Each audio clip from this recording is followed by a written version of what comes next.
This morning we are going to attempt to do something I haven't done in years, and that's bake bread. For a good month, I have had the urge to bake bread. I have several different kinds that I make, and I thought, well, I will just go ahead and start back up with French bread, and this makes 2 loaves. Now, let me preface this by saying I am not a bread baker. I am just somebody who bakes bread. If you understand the difference, because what you see is not what you're going to see on some Food Network show, and I'm sure I don't do everything the way it should be done, but this is the way it's always worked for me, and I'm keeping my fingers crossed that since it's been a while, and since I'm doing it on film in front of people, that it still works today. Now, the only difference is I'm using instant yeast, where before I only had regular yeast that you proofed in the water. This one you do a little different, so again, crossing my fingers that this is going to work. Now, the very first thing, and I apologize, I don't do it by hand. I'm trying to think, did I bake bread before he bought me this KitchenAid? I don't think I did. I think maybe I tried and I wasn't too good at it, and that was one of the things that I wanted a KitchenAid for. So if you don't have one of these, you can just mix everything by hand, knead it until it looks right, and just go from there. But we're going to do it in the KitchenAid, and this is I don't know what model this is. If it's the 4 or the 6 quart, to be honest with you. It's like the typical one. But the first thing I do, and I'm going to use the dough hook, is I put it on to make sure it's hitting at the right place, because I can never remember which paddle or whisk I hadn't used the dough hook in a while. Well, yes, I have. I make 2 ingredient dough in here and pizza dough in here. So, yes, I have. So I can't remember which of the 3 that I used last, and they all hit differently. So we're going to check.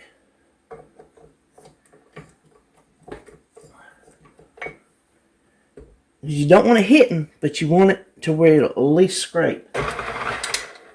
Okay, that is, I will pull you over here after I get everything added, but it's probably about that far from the bottom. So just take which if you have a KitchenAid, you know how to do this. Just twist your little screw there a little bit, and I think I always twist it the wrong. I always twist it the wrong way. You know how many years I've had this thing, and I twist it the wrong way every time. It's ridiculous. I think I'm still going the wrong way. I think I'm still going the wrong way. This is what I mean by not professional. I can't even hit the head with the screw.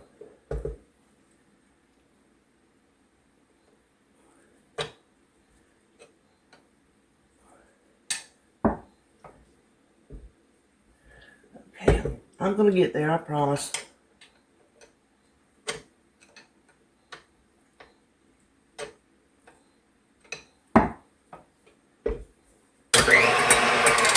It's hitting just a hair.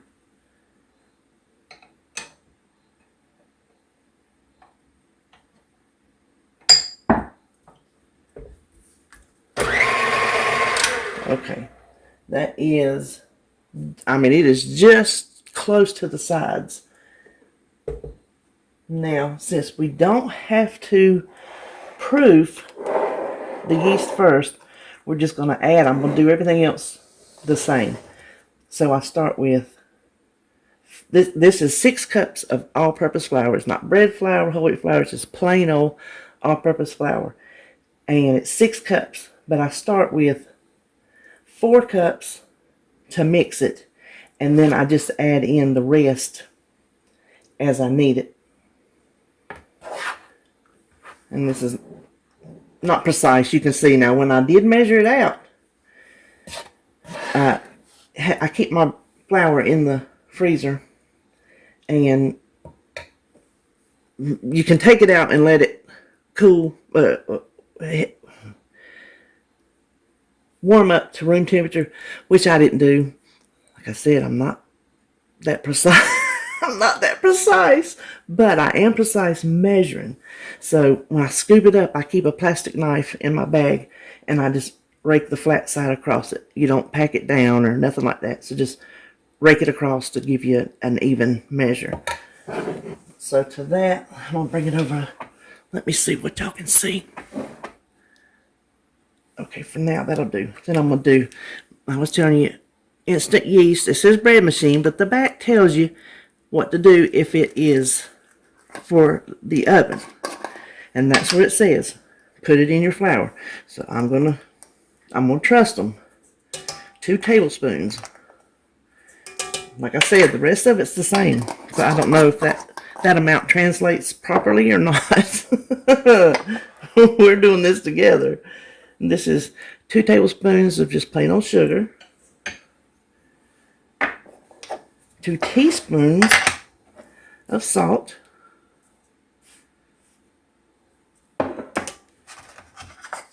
And according to, hold on, let me get my oil, it's hiding back there. 2 tablespoons of oil, any kind of oil. This is avocado oil. It doesn't really have a flavor, so I'm not worried about it flavoring the bread.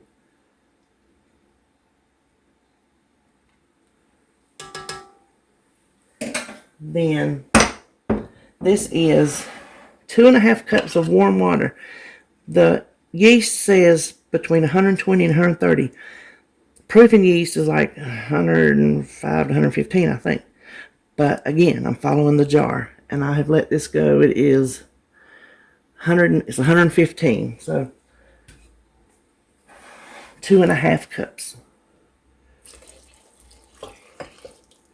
Now we're just going to let this mix, and it's going to be boring, but I'm going to let it mix real time so you can see, instead of like cutting out a lot of times, like if something takes a while, like browning meat, I'm not going to make you stare at the whole brown of meat. I just like cut away. But this time, since this is a little different, I'm going to let you watch the whole process to see how long it takes and what it looks like as it's going.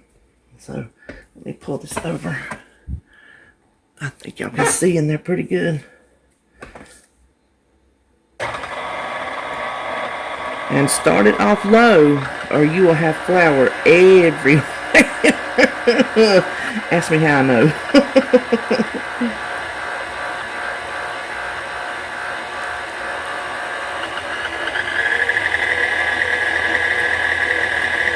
And as it starts getting everything blended, you can raise it up.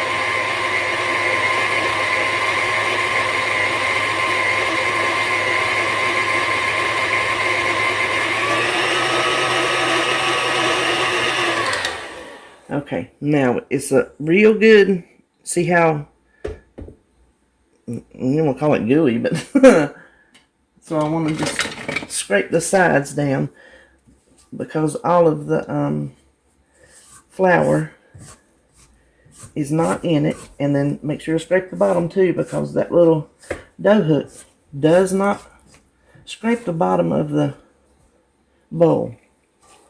So just kind of, we're going to have to get our hands dirty, and I don't mind. This ain't raw meat. I'm pretty good with it.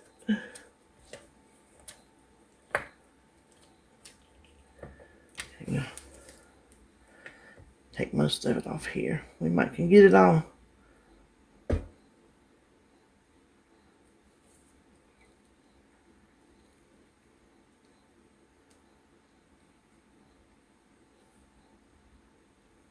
I think that's good enough. And let's just do that just a little bit more.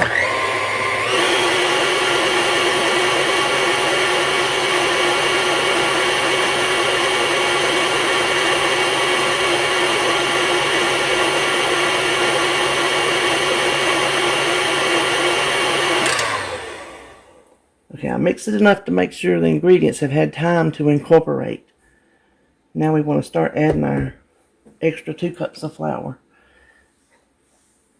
And it's most likely going to take it all, but I'll just go, you know, I won't, to me it's not important if you do like a certain amount at a time, so I'm just going to do whatever I can scoop up in there to begin with, and then we'll get a little bit better as it gets closer.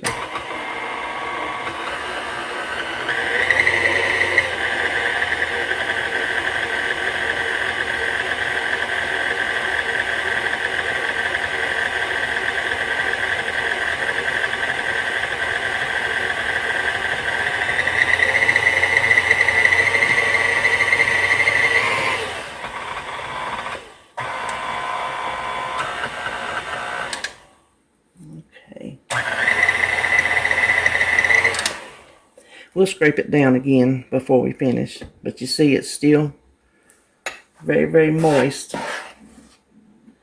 We'll add in another, that's about 3/4 of a cup, I guess, each time.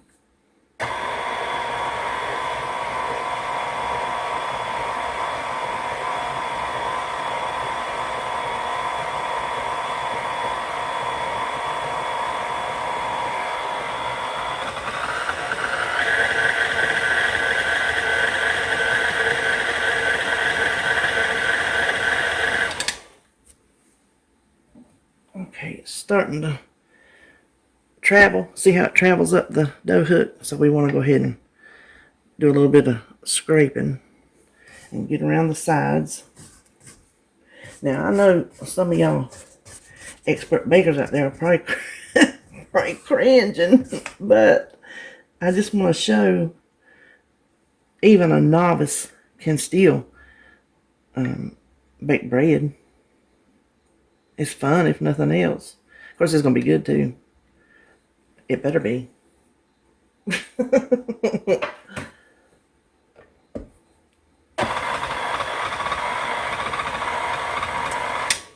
Okay. Let's go ahead and add some more flour. See, it's starting to get a little bit more elastic. We are trying to get to the point to where it is smooth and elastic, and ideally pulls away from the sides of the bowl.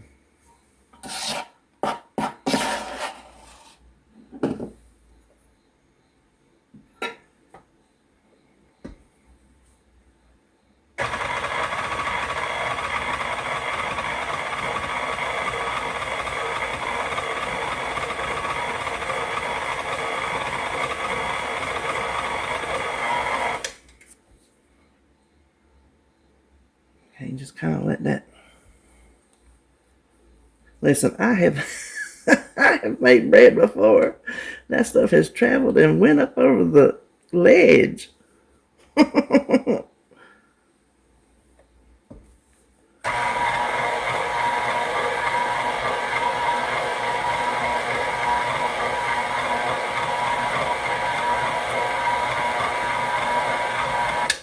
Okay, it is getting, see how it's draping down, but we still need a little bit more. It's not quite there, it's still a little bit too wet. We're getting close to the bottom. I'm going to go ahead and dump the rest of that. Now, just in case it takes any more, I have my bag of flour back here.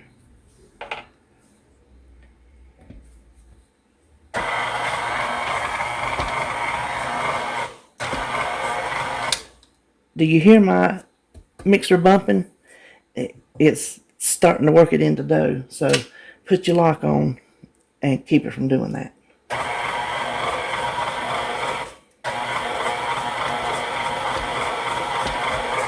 Look at there. I got my lock on. It's still doing it.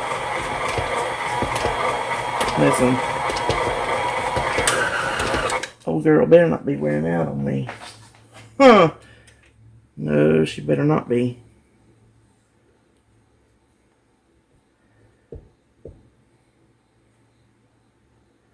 This is not a good time to have to replace something this expensive.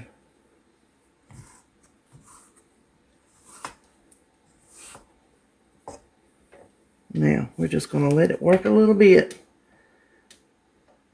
to let it come together.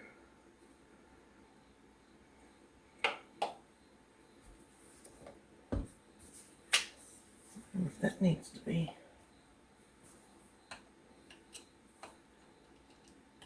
Taking that screw down, see if that'll help. Maybe it's come loose after a little bit of time. Well, it's still gonna bump, but that makes me sad. I hope she's just not being.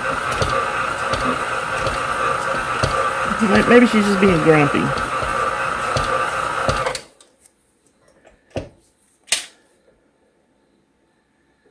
Okay.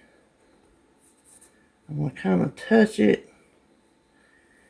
And it's going to be soft. It's not going to be, because we're not kneading it yet. It's going to be soft, but it is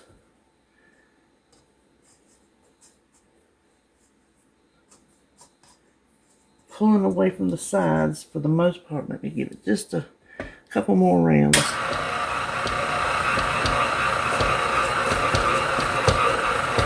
Okay, now it has pulled away from the sides. I have found from my experience, once it starts doing that, I better stop, because I have said, oh, well, maybe it can do better. Maybe it should be more smooth or more elastic. And then I have whipped it into sticking to the sides of the bowl again. So I'm not going to do it this time.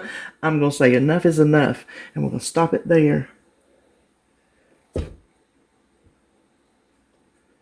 But you can see it's not sticking too bad. If we did pull it out right now, we would knead it with flour, so.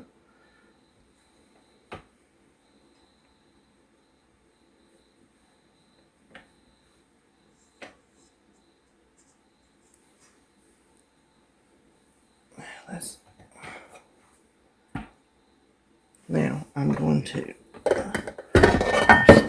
I'll show it to you. Hold on. We just have a big old dough ball. A dough ball is about halfway up. So we're going to let this double in size, which means it's going to come up to the top. And I'm going to cover it with one of Mama's old tea towels.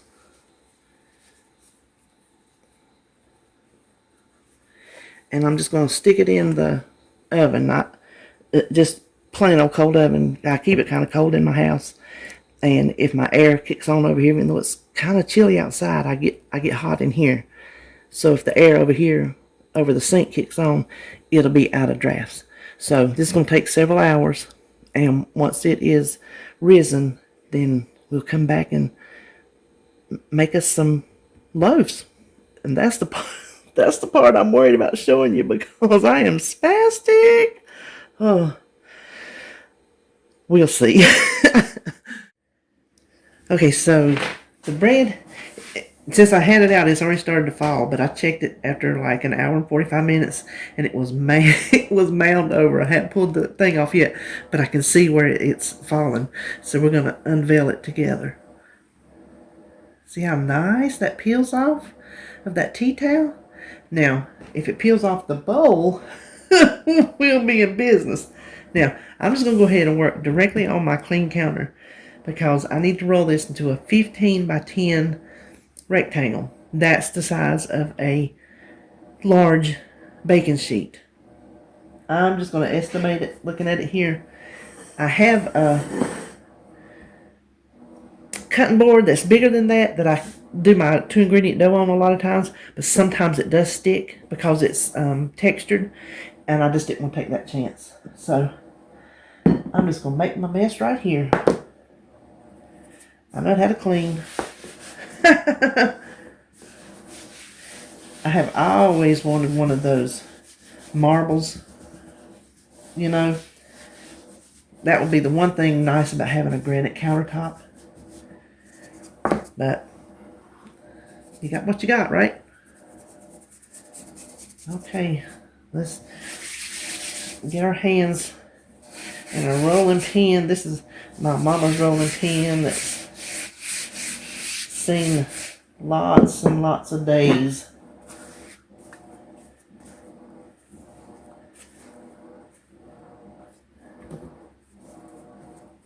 it's a little on the sticky side.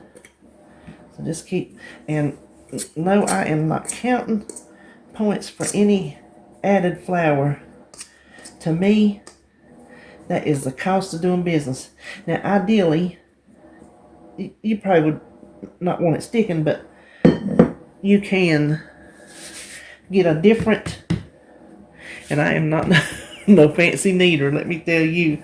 I don't know all that, you know. But I like to pat it down with flour just to make sure. I meant to get my scales over here. Oh, this is a pretty dough. Golly, this is a pretty dough. I wish I could feel it. When you make it, you will feel it. It's so soft. Oh, I forgot to get my cutter. Hold on.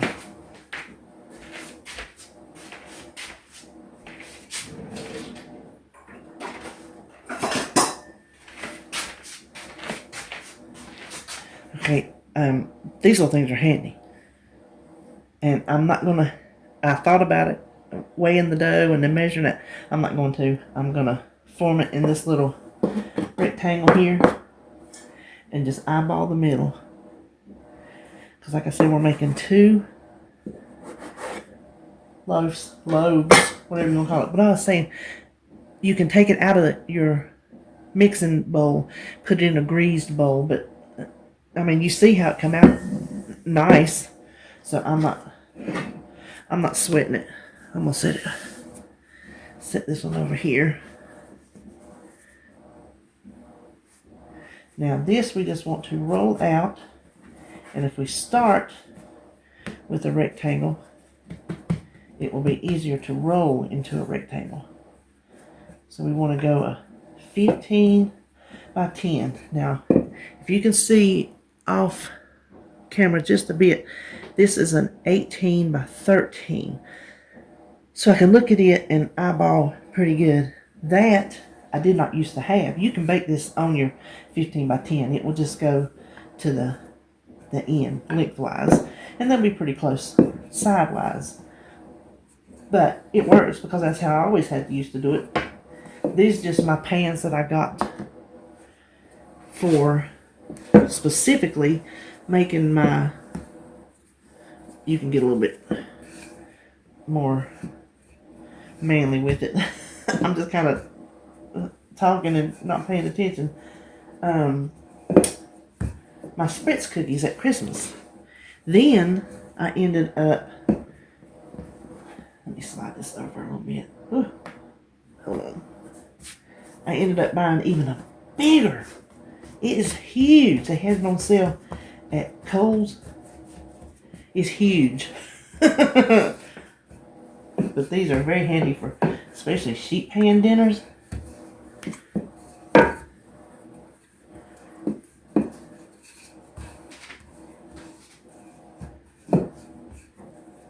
David at his mama's, he will be excited to tell about some fresh French bread.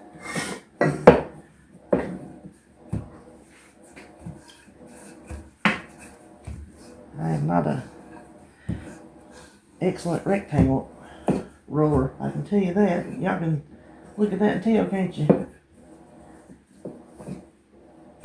But you see how, even though that dough stuck to the bowl, how nice and not sticky it is for rolling. Let's see. Just kind of,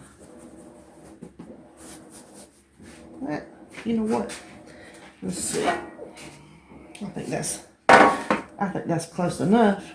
Now, we're just going to roll it like a log from the long side.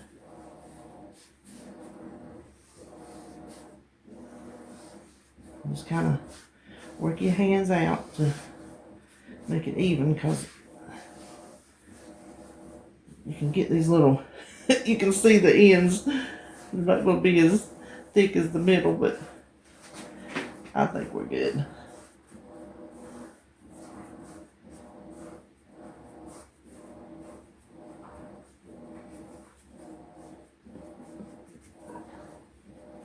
Now we'll just kind of smush them up a little bit.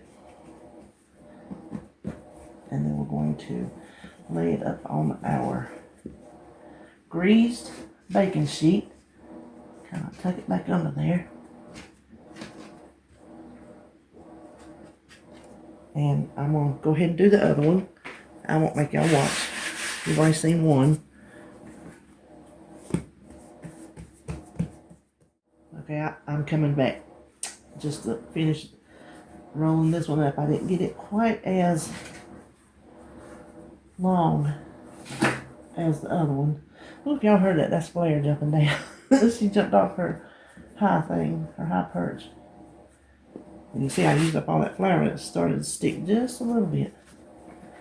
Okay, put this over. Bring this down here. Kind of tuck your little ends. Oh, I kind of had a... Well, that's alright because we're going to cut some slits in it after it rises. Now we're going to stick these wherever you want to stick them to rise till they're almost double. Not double because it'll be way too big. So almost double in size. I'm going to stick mine back in the oven. So when that happens, we'll come back and cut slits in them and they'll be ready to bake. Okay, so these have risen an hour. I had to take them out of the oven to preheat it to 400. Now, I'm going to show you this one side. I didn't get it rolled all the way over, so it's kind of deformed looking. So just make sure when you put it on there to get that rolled all the way over. Now what we're going to do is cut 4 slits. Use a very sharp knife, and what we're going to cross our fingers, these do not deflate while this oven is preheating. That's one thing about sticking it in the oven, is you got to take it out to turn the oven on. So if you have somewhere else to do this rising, then maybe you want to pick that instead. So let's get very carefully. You don't have to go deep.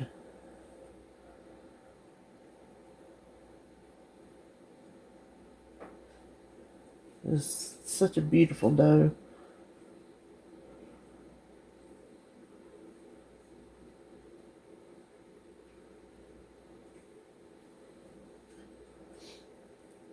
Oh, I should have cut it the other way. See that right there? I should have cut it that way.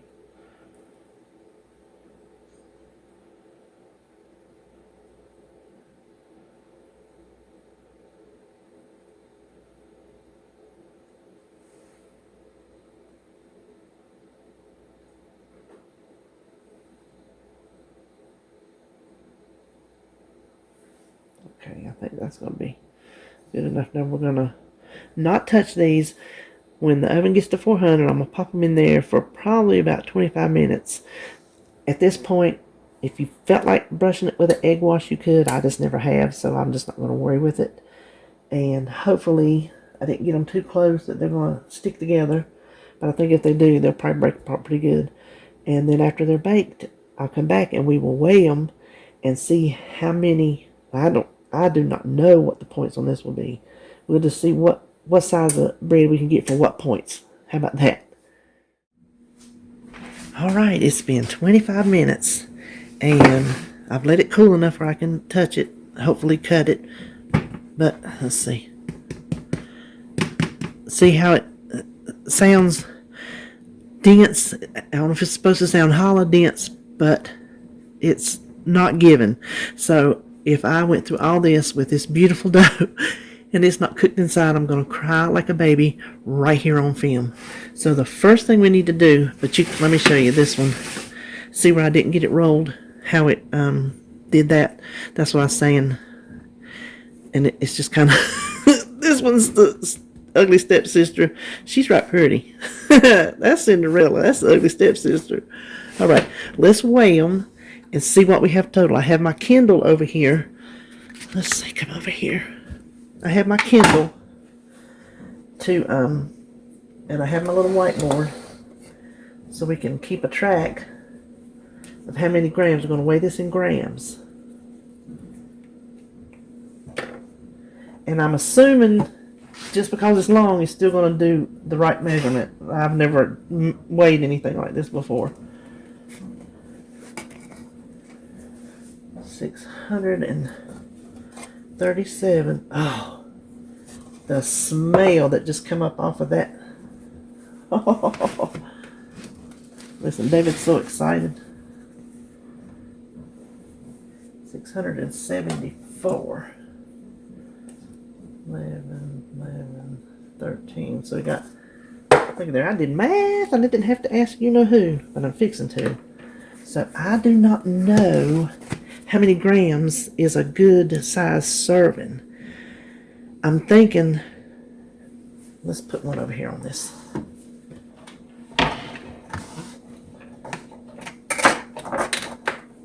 Let's cut the pretty one first. So let's see. What do we think is a good size serving if we did half and in between each, that's 10 servings. So that would be 20 servings total. Let's go from there, and then if we don't like how many points it is, we know how to tear it apart. Alexa, what is 1311 divided by 20? 1,311 divided by 20 is 65.55.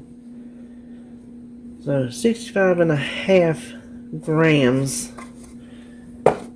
And I'm going to put that in my Kindle over here. What I do with my, for 20 servings.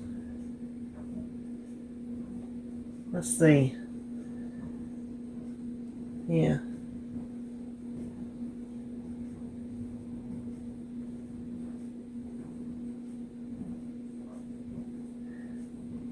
Okay, if we do 20 servings, that would be 5 points for 65 grams. Listen, y'all, this better work.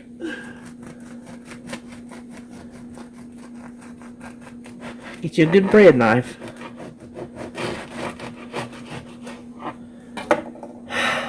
Okay, are you ready? Oh, look at that. Look at that. Oh, it is beautiful. It's beautiful. I am so happy. Y'all know that I do so many things for y'all that I mess up. And for something to actually go right for me is like the most amazing feeling in the world. Now, this is probably... I'm gonna cut it right here where since we were going half and half, I want to see how many grams this slice is, because this is a big piece of bread. Big piece of bread. We could probably get by if we're counting points and being proper.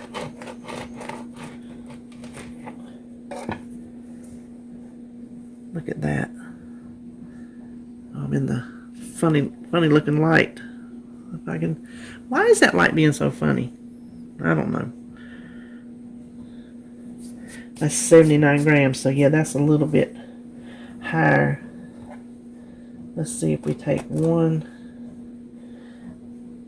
Let's take about a third off. Doesn't that sound lovely? You see how that came back? You see that? Spongy. Okay, 46 grams. Let's see. Well, I have to... Let me pause you. I need to put the servings in grams instead of serving sizes. So let me pause you and do... I don't want to make you hold on for that, so just hold on a minute. Okay, I got it. I put the number of servings as 1311, as in there's 1311 grams. And then my serving size 46 I put in, and that comes up to a 3-point piece of bread. Now, whether that's something you want to spend or you don't want to spend, that is your choice. But here is fresh, homemade French bread, fresh and hot out of the oven, and I'm fixing to jump on it. I don't have my, look at that, my butter out.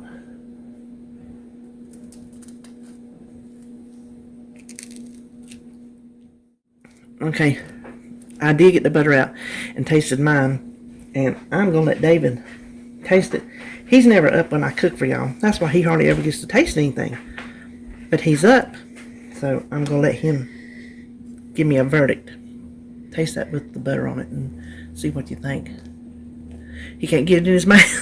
He can't get it in his mouth.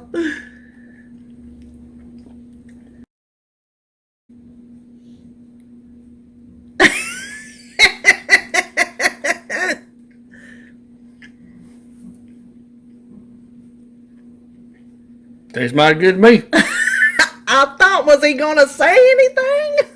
Leave me hanging, dude. So, there you have it. Homemade French bread. Now, I got a feeling we're gonna sit over here and have some fun. So, I'll see y'all later.